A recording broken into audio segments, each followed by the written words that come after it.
Você sente que faz tudo certo, mas a sua vida simplesmente não sai do lugar? Trabalha, se esforça, tenta manter a calma. E mesmo assim, vive cansado, improdutivo, sempre devendo energia, dinheiro ou paciência. Talvez você esteja olhando para o lado errado, porque nem sempre o problema está no salário, no chefe ou na falta de oportunidade. Às vezes, o que está travando a sua vida é o ambiente emocional onde você acorda todos os dias. Tem gente que não percebe, mas vive em estado constante de tensão. Discussão por coisa pequena, clima pesado em casa, cobrança, crítica, conflito, desgaste diário. E quando isso vira rotina, nada prospera. Nem a mente, nem o dinheiro, nem os projetos. Essa é a história de um homem comum que passou anos tentando crescer, mas só começou a evoluir depois que tomou uma decisão difícil, uma decisão que muita gente adia por medo, culpa ou apego. Antes de falar de dinheiro, trabalho ou disciplina, a gente precisa falar de algo mais básico. Ninguém constrói prosperidade em um ambiente que drena a própria energia. Se essa sensação já fez parte da sua vida, fica comigo, porque a virada dessa história começa exatamente aí. Vamos chamar esse homem de Lucas. Lucas trabalhava, acordava cedo, tentava fazer a parte dele. Não era vagabundo, não era encostado, não era acomodado, mas vivia com a sensação de que estava sempre atrasado na própria vida. Em casa, o clima nunca era leve. Qualquer decisão virava discussão. Qualquer atraso virava acusação. Qualquer tentativa de foco era interrompida por cobrança, comparação, reclamação.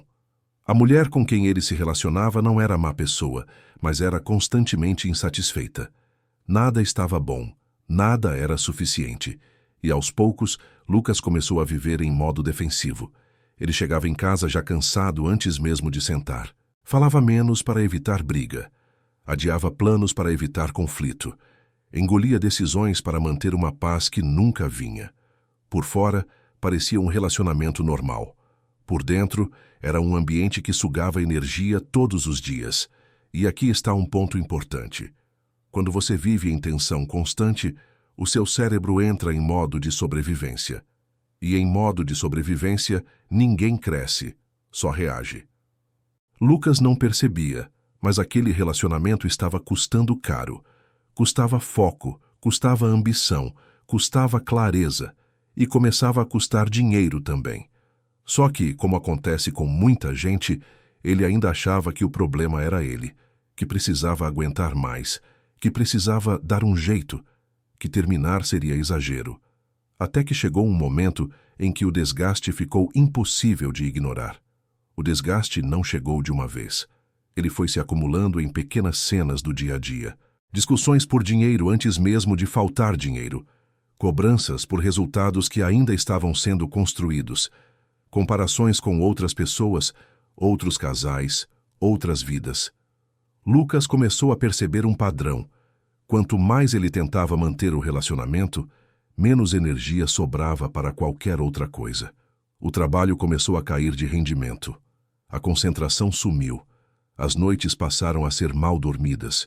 Em vez de chegar em casa para recuperar forças, ele chegava para se defender. E isso tem um custo invisível que quase ninguém mede. Viver sob tensão constante corrói a capacidade de pensar com clareza. Foi numa noite comum, depois de mais uma discussão que começou por nada e terminou em silêncio pesado, que algo mudou.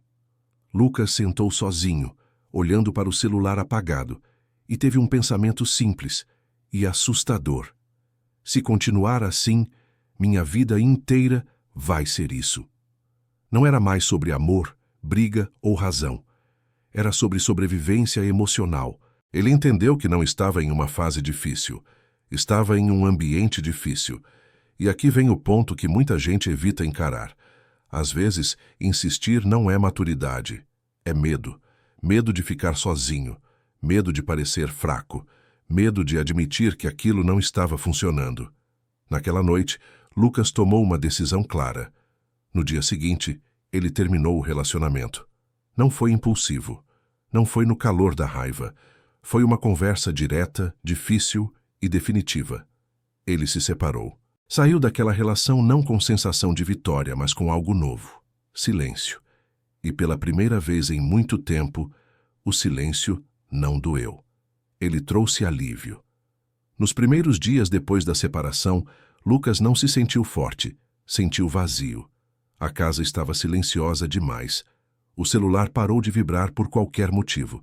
Não havia mais discussão, mas também não havia distração.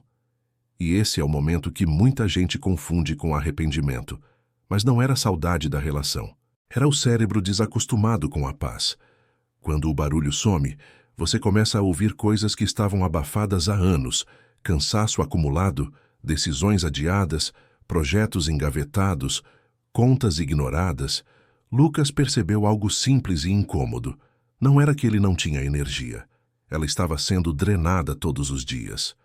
Sem o conflito constante, ele começou a dormir melhor, acordar com menos peso, pensar com mais clareza. E aqui vem um ponto crucial. Terminar um relacionamento não resolve a vida de ninguém, mas retira um bloqueio que impede qualquer reconstrução. Foi nesse silêncio que Lucas fez algo básico, mas transformador. Parou de fugir. Sentou sozinho e começou a olhar para a própria vida do jeito que ela realmente estava. Sem culpa terceirizada, sem desculpa emocional. E é aqui que a história deixa de ser sobre relacionamento e passa a ser sobre responsabilidade pessoal. Porque depois que o ambiente para de sugar, sobra só você e tudo aquilo que você vinha adiando. Sem o caos emocional do relacionamento, Lucas percebeu algo desconfortável. Não dava mais para culpar ninguém. O tempo que antes era gasto discutindo, se defendendo ou se justificando, agora estava livre. E tempo livre, quando não é usado com intenção, vira ansiedade. Então, ele fez a primeira coisa prática da vida adulta que nunca tinha feito direito.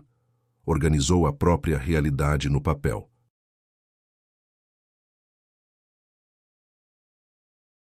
Sentou, pegou uma folha e escreveu 3 perguntas simples. Onde meu dinheiro está indo?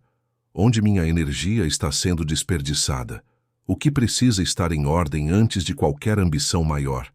Sem planilha bonita, sem aplicativo milagroso, só verdade. Ele percebeu que boa parte das decisões financeiras ruins vinha do mesmo lugar que o relacionamento desgastante: evitar desconforto imediato, comprar para aliviar tensão, gastar para compensar frustração. Aceitar custos para não lidar com conflito. Então Lucas criou uma regra simples que mudou tudo. Nenhuma decisão financeira seria tomada em estado emocional alterado. Se estivesse cansado, irritado ou carente, a resposta era automática: decido amanhã. Outra decisão prática foi cortar o que não sustentava o essencial. Nada radical, nada heróico.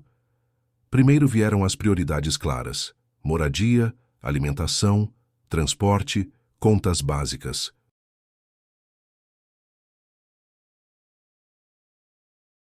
Depois, tudo que era fuga disfarçada de merecimento começou a ser questionado. E aqui está a virada que pouca gente faz. Lucas não tentou ganhar mais antes de parar de perder. Ele entendeu que prosperidade começa protegendo a base, não correndo atrás de atalhos. Lucas não virou outra pessoa da noite para o dia, mas pela primeira vez começou a repetir decisões certas. Com o ambiente emocional em ordem, ele conseguiu algo raro: manter constância. Dormia melhor, acordava com menos peso.